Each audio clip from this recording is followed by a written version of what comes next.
Chapter 16 अंतरराज्य संबंध और 12 प्रमुख सिफारिशें यहां पे दी गई हैं।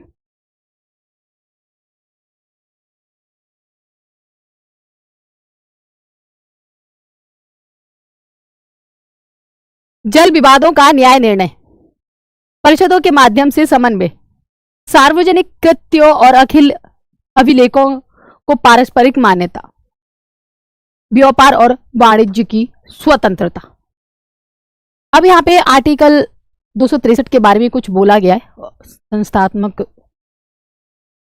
संस्थागत तंत्र के बारे में यहाँ पे बताया गया है। क्या बताया गया है वो मैं आपको बताती हूँ कि 263 की अगर बात करें कि ये एक अस्थायी अंतरराज्य परिषद की स्थापना की बात करता है और अखिल भारतीय सेवाओं को और मजबूत करना। और सबसे महत्वपूर्ण 1990 में अंतरराज्य परिषद की स्थापना की ओर इसने ध्यान दिया। ठीक है, विधायी और कर की अगर हम बात करें तो यहां पे बोला गया कि क्या स्पष्ट जो भी आपकी अवशिष्ट शक्तियां हैं, कुछ शक्तियों को क्या कर दिया गया कि संसद के पास रहें और अन्य समवर्ती सूची में रहे। केंद्र सरकार द्वारा सशस्त्र बलों की तैनाती और राज्यों से परामर्श वांछनीय है। समवर्ती सूची के विषयों पर कानून बनाने से पहले राज्यों से परामर्श लें। तो इस तरीके की रिकमेंडेशन दी गई थी। राज्यपाल और राज्य कार्यपालिका की अगर बात करें, यदि राष्ट्रपति के बिलों पर स्वीकृति रोकते हैं तो कारण बताएं। जब तक विधानसभा में बहुमत है, राज्यपाल मंत्री परिषद को भंग नहीं कर सकते। राज्यपाल के 5 वर्ष के कार्यकाल को बिना ठोस कारण के बाधित न किया जाए। और विविध क्या और रिकमेंडेशन दी गई कि संसद की मांग के बिना राज्य मंत्री के खिलाफ जांच आयोग नहीं होना चाहिए। और त्रिभाषा को लागू करना चाहिए, जिसको लेके अभी भी चलता है बीच बीच में विवाद, 3 भाषा लागू करनी चाहिए। राज्यपाल की भूमिका या राज्यों के पुनर्गठन की शक्ति में कोई बदलाव नहीं होना चाहिए। त्रिभाषा वाला फॉर्मूला अभी देख लो, तमिलनाडु के केस में बहुत ज्यादा मतलब रिसेंटली आया था तमिलनाडु से संबंधित कि आप देखते हैं कि तमिलनाडु जो साउथ वाले स्टेट है वहां पे अंग्रेजी ज्यादा बोली जाती है और जो नॉर्थ वाले हैं वो हिंदी भाषी क्षेत्र है, वहां हिंदी ज्यादा बोली जाती है। अब क्या हुआ कि अंग्रेजी एक मातृभाषा जो भी लानी है और हिंदी को एक कंपलसरी लैंग्वेज मानते हुए इम्पोज किया जा रहा था। इसमें साउथ वाले स्टेट एकदम हाय हम लागू नहीं करने देंगे, ये हम पे थोपी जा रही है।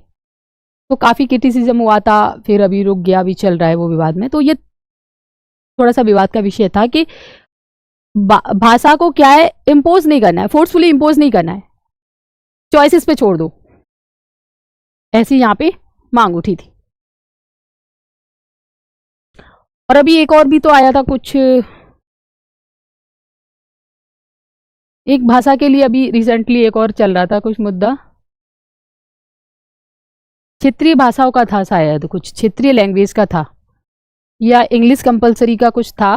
उसमें भी यही था कि ना तो उसका था स्कूल में लागू करने के लिए कि अभी तक अंग्रेजी था, फिर हिंदी भी साथ में सामान चलाना है कुछ, हाँ अंग्रेजी भाषा को मतलब कंपलसरी कर दिया गया था, कुछ ऐसा ही था, प्रॉपर मुझे भी याद नहीं, कल बताती हूँ इसको। तो उसमें यही सबसे बड़ा इशू था, इशू बता देती हूँ। भाषा तो आप देख लेना, मैच करा लेना कौन सी भाषा थी, अंग्रेजी थी या क्षेत्रीय भाषा की बात हो रही थी। लेकिन सबसे बड़ा मुद्दा था कि आप स्कूलों में एक भाषा को जबरदस्ती इंपोज करने की कोशिश कर रहे हैं। ना तो आपके पास इंफ्रास्ट्रक्चर है, ना आपके पास फैकल्टी है और ना आपके पास वैसी टेक्स्ट बुक है। अगर चीजों को, प्रस्तावों को पास कर दिया जाए लेकिन आप देख रहे हैं कि आपके पास इंफ्रास्ट्रक्चर नहीं है, तो वो तो सिर्फ कागजी दस्तावेज तक रह जाएगा ना। तो उसकी भी काफी आलोचना हुई थी। और इतना इजी नहीं होता है, छात्र पहले ही उलझे हुए हैं एक भाषा को करने में, अन्य भाषा उनके लिए बाधा बन सकती है। तो छात्रों पर क्या है, एक मानसिक दबाव आ सकता है। आप यूपीएससी वाले, आपको हर डायमेंशन से सोचना है, आपको एक बॉडी वाले लैंग्वेज से नहीं सोचना है, एक ऑर्गेनाइजेशन जो करेगा उसी भाषा से नहीं सोचना है, आपको दोनों हितों में बात करनी है। आप ब्यूरोक्रेसी में जाने वाले हैं, आप नौकरशाही में जाने वाले हैं, आपको जन वेलफेयर में वर्क करना है, आपको एक अथॉरिटी की जिम्मेदारी दी जाएगी, आपको एक डिपार्टमेंट का दायित्व दिया जाएगा, आपको वो दायित्व भी निभाने हैं, साथ में जनता के वेलफेयर की भी बात करनी है। ठीक है, आगे आयोग का जनादेश की अगर हम बात करते हैं, पुंछी आयोग बहुत महत्वपूर्ण है, 2007 में आया था, इससे भी प्रश्न बनते हैं। पुंछी आयोग सरकारी आयोग, बहुत महत्वपूर्ण आयोग है, इनकी रिकमेंडेशन बहुत महत्वपूर्ण है। परीक्षा में आपको अगर सापेक्ष के तौर पर लिखना है तो इन्हीं रिकमेंडेशन पर लिखना होगा। जैसे कि मौजूदा व्यवस्थाओं की जांच और समीक्षा करना, पिछले वर्षों में हुए सामाजिक और आर्थिक विकास को ध्यान में रखना, और आगे यहाँ पे बोला गया है मुख्य 5 जैसे कि मुख्य क्षेत्रों पर विशेष ध्यान देना है, जैसे कि सांप्रदायिक हिंसा, जाति और सामाजिक संघर्ष के दौरान की भूमिका, नदियों को जोड़ने जैसी मेगा परियोजना की योजना और कार्यान्वयन करना, पंचायती राज और स्थानीय निकाय को शक्तियों का प्रभावी हस्तांतरण की बात की जाती है, जिला स्तर पर स्वतंत्र योजना और बजट की अवधारणा को बढ़ावा देना, राज्यों के प्रदर्शन के साथ एक केंद्रीय सहायता को जोड़ना। इस तरीके की रिकमेंडेशन पुंची आयोग के द्वारा दी गई। अप्रैल 2007 में भारत सरकार ने मदन मोहन पुंची, जो पूर्व सीजीआई रह चुके हैं, की अध्यक्षता में गठित की थी, और सरकारी कमीशन के 2 दशक बाद केंद्र और राज्य संबंधों की समीक्षा का कार्य इनको सौंपा गया था। तो क्या है, ये ऑथेंटिक है, ये वैलिड है, ये लागू होंगी, सरकार के द्वारा आई थी, और क्या हो रहा है, सरकार ने इनको लागू किया, इन पर समीक्षा भी की है, इनका मनन भी किया, एग्जीक्यूशन हुआ है, इंप्लीमेंटेशन आगे इनका हुआ है। तो इट्स इंपोर्टेंट। आप राज मन्नार और वो सबको याद रख सकते हैं, लेकिन ये क्या है, ये तथ्य महत्वपूर्ण है, ये लागू होंगी, याद रखना है।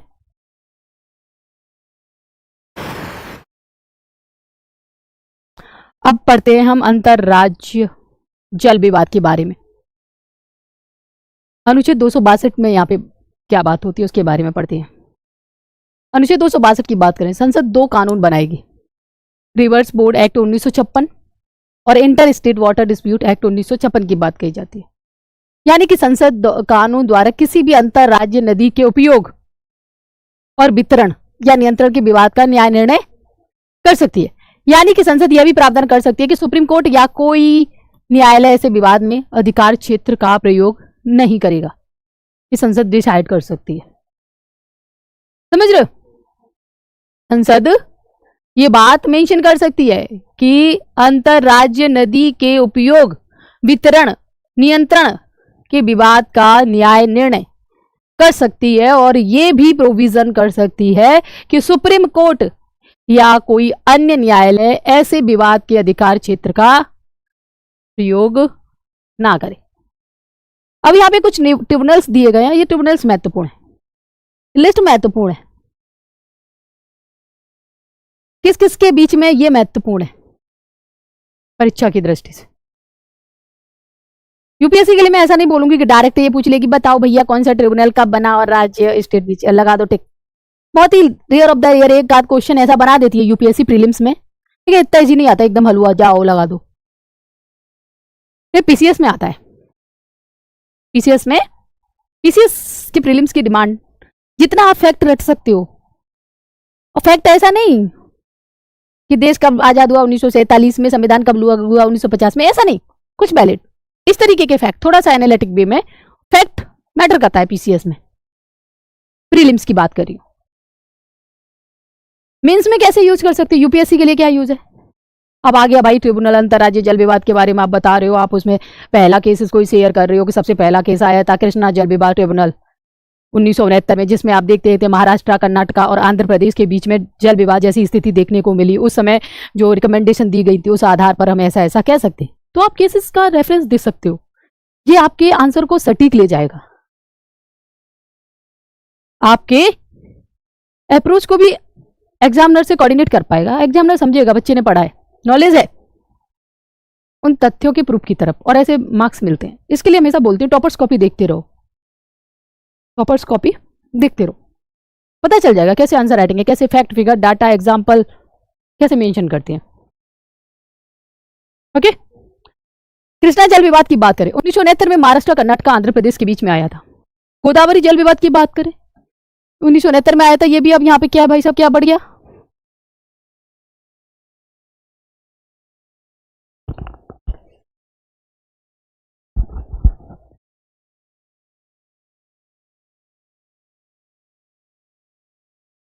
आप देखेंगे कि महाराष्ट्र, कर्नाटक, आंध्र प्रदेश और मध्य प्रदेश, उड़ीसा 3 और बढ़ गए, 2 और बढ़ गए। नर्मदा नदी की अगर बात करें ये भी 69 में आया, राजस्थान, गुजरात, मध्य प्रदेश, महाराष्ट्र के बीच में। रावी और ब्यास की बात करें 1986 में आया था, पंजाब, हरियाणा, राजस्थान के बीच में। अन्य की अगर बात करें, कावेरी की बात करें तो आप देखते हैं कर्नाटक, केरला, तमिलनाडु, पुडुचेरी के बीच में आया था। कब आया था? 1990 में। कृष्णा जल विवाद ट्रिब्यूनल द्वितीय 2 बार आ चुका है ये, इसीलिए महत्वपूर्ण हो जाएगा। अच्छा, 2 बार उठ गया ये केस, 2004 में दोबारा उठता है विवाद में। वंशधारा की अगर बात करें, उड़ीसा, आंध्र प्रदेश। मादे की बात करें, गोवा, कर्नाटक, महाराष्ट्र के बीच में। महानदी जल विवाद ट्रिब्यूनल की अगर बात करें 2018 में, उड़ीसा, छत्तीसगढ़। आगे अंतरराज्य परिषद, आर्टिकल 263 की अगर हम बात करते हैं तो आप देखेंगे यहाँ पे कि राष्ट्रपति केंद्र राज्य समन्वय को स्टैब्लिश कर सकता है। सरकारी आयोग कमीशन 1983 से 87 में एक स्थायी परिषद की सिफारिश की गई थी और 1990 में बीपी सिंह सरकार द्वारा इसको क्या किया गया था? बनाया गया था। प्रधानमंत्री की अध्यक्षता की बात करें, अंतर सरकारी परिषद के बारे में हम डिस्कस कर रहे हैं। प्रधानमंत्री अध्यक्ष होते हैं, 6 केंद्रीय कैबिनेट मंत्री जैसे गृह मंत्री सहित अन्य पीएम द्वारा नॉमिनेटेड किए हुए मेंबर होंगे। और यहाँ पे ए में बोला गया है क्या? सभी राज्यों के मुख्यमंत्री की बात कही जा रही है। अगले की अगर हम बात करें तो क्या? विधानसभा, विधानसभा वाले केंद्र शासित प्रदेशों के मुख्यमंत्री। सी की बात करें तो बिना विधानसभा वाले केंद्र शासित प्रदेशों के प्रशासक। ठीक है। और आगे राष्ट्रपति शासन वाले राज्यपालों के, राज्यों के राज्यपाल। नोट यहां पे बोला गया है कि वर्ष में कम से कम 3 बार मिलेंगे और बैठक बंद कमरे में होती है। सभी निर्णय सर्वसहमति से लिए जाते हैं। तो क्या है? रिलेशन सुधरेंगे किसके? राज्यों के। अभी तक 3 बैठक हो रही है भैया, 4 करवा दो, 5 करवा दो, हर 2 महीने पे मिलवाओ, 6 करवा दो। क्योंकि जितना इंटरेक्शन, जितनी मीटिंग्स, उतना हम प्रस्तावों को और क्लियर कर सकते हैं। ऑडिट करो, सुझाव लो, फीडबैक लो और कुछ नया इंप्रूव कर सकते हो। समझ रहे हो? आगे अंतर राज्य व्यापार और वाणिज्य 301 307 के बीच में दिया गया है और इसमें कुछ घोषणा की गई है। जैसे 301 की घोषणा करते हैं तो हम देखते हैं कि पूरे भारत में व्यापार करने से संबंधित, यानी कि व्यापार, वाणिज्य, आवागमन और स्वतंत्र होगा। यानी कि इन अपवाद को छोड़ के, आर्टिकल 302 से 305 में दिए गए कुछ अपवादों को छोड़ के। कैसे? जैसे संसद की शक्तियों की अगर हम बात करते हैं यहाँ पे कि सार्वजनिक हित में व्यापार और वाणिज्य की स्वतंत्रता पर प्रतिबंध लगा सकती है। संसद एक राज्य को दूसरे पर प्राथमिकता नहीं दे सकती है, ना ही भेदभाव कर सकती है। और अपवाद है कि यदि भारत के किसी भी हिस्से में माल की भारी कमी है तो भेदभाव किया जा सकता है, रोका जाएगा, आगे नहीं भेजना है। अभी जिस राज्य की आवश्यकता है उसको वहीं तक रखना है। समझ रहे हो? तो अपवाद है। अपवाद तो देखो मैंने आपको कई जगह बताया, वो तो हमारे यहाँ है। हमारे यहाँ चीजें क्या नहीं है, एकदम रिजिड नहीं है, हथेली पर सरसों लेके नहीं है, जो बोल दिया बस इतना ही होगा ना। मैं हमेशा बताती हूँ कि माइनर सेक्शन के वेलफेयर के लिए सरकार बीच बीच में काम करेगी, आरक्षण भी लागू करेगी। तो वैसे ही अपवाद हैं, जहां आवश्यक होगा सरकार इंटरवीन करेगी। एकदम ऐसे नहीं कि कागज में लिख दिया है वही लागू होगा। कागज में भी हमारे यहाँ वैसे ही लिखा गया है, वरना तुम लोग जनता कम नहीं है। कागज में भी हमारे यहाँ वैसे ही लिखा गया है कि आवश्यकता पड़ने पर हेल्प की जाएगी किसी भी वर्ग की। राज्य विधानमंडल की शक्तियों की अगर हम बात करें, सार्वजनिक हित में उचित प्रतिबंध लगा सकती है आवश्यक पड़ने पर। महत्वपूर्ण उद्देश्य की अगर हम बात करें, उद्देश्य के लिए कोई विधेयक राष्ट्रपति की पूर्व मंजूरी के बिना पेश नहीं किया जा सकता है। अन्य राज्यों की बात करें, आयातित माल पर कर लगा सकता है, बशर्ते राज्यों में निर्मित सामान माल पर भी कर लगा सकता है अगर भेदभाव रोकना हो तो। ठीक है। आगे क्षेत्रीय परिषद है, वैधानिक निकाय की यहां पर बात कही जा रही है। यह संवैधानिक नहीं है, क्या है? वैधानिक। कैसे आया है? स्टेट रीऑर्गेनाइजेशन एक्ट 1956 के तहत ये लाया गया। 5 क्षेत्रों में विभाजित है। सदस्य केंद्रीय गृह मंत्री, क्षेत्र के सभी राज्यों के मुख्यमंत्री और प्रत्येक राज्य से 2 अन्य मंत्री इसमें होंगे। परिषद की बात करें, उद्देश्य की पहले उद्देश्य देख लेते हैं। भावनात्मक एकीकरण, क्षेत्रवाद, भाषावाद को रोकना, पुनः गठन की दुविधाओं को हटाना, केंद्र राज्य संबंध सहयोग को सक्षम बनाना।